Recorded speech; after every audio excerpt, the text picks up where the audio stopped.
సంచార జాతులు మన సంస్కృతికి వారధులు. గేయాలతో వేల సంవత్సరాల చరిత్రను తెలుపుతూ, వేషభాషలతో సంస్కృతిని నిలుపుతూ, జంతువుల మచ్చికతో ప్రకృతితో మమైకమవుతూ నిరంతరం దేశవ్యాప్తంగా సంచరించేవారే మన సంచార జాతుల వారు.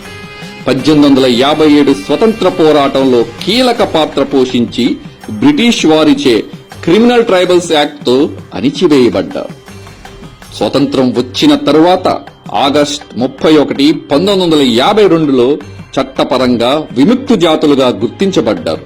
కానీ బ్రిటిష్ పాలనలో పడిన మచ్చ తొడవబడలేదు.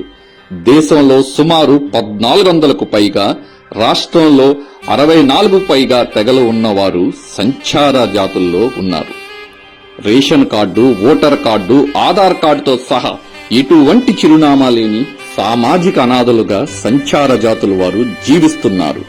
విముక్త జాతుల వారి జీవితాల్లో వెలుగులు నింపేందుకు ప్రధాని శ్రీ నరేంద్ర మోదీ గారు 2014లో జాతీయ కమిషన్ నియమించి 2019లో సంక్షేమ బోర్డు ఏర్పాటు చేసి పాలనలో ప్రత్యక్ష భాగస్వామ్యం కల్పించారు. ఫిబ్రవరి 2022లో 200 కోట్ల రూపాయలతో సీడ్ పథకాన్ని ప్రారంభించి ఉచిత నైపుణ్య శిక్షణలు, పూర్తి విద్యా వేతనాలు, వసతి గృహాలు అందిస్తూ హాస్టళ్లు ఏర్పాటు చేసి గుర్తింపు పత్రాల జారీ ప్రక్రియను వేగవంతం చేసి స్వయం ఉపాధికి ఆర్థిక మద్దతు అందిస్తున్నారు.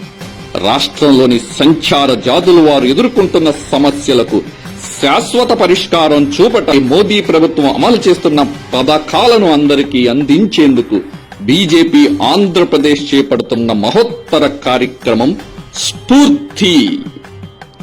ఆగస్టు 30వ తేదీన విజయవాడలో జరిగే సంచార జాతుల సభలో పాల్గొని విముక్త జాతుల ఐక్యతను చాటి సంక్షేమాన్ని, అభివృద్ధిని సాధించి వికసిత భారతంలో భాగమవుదాం.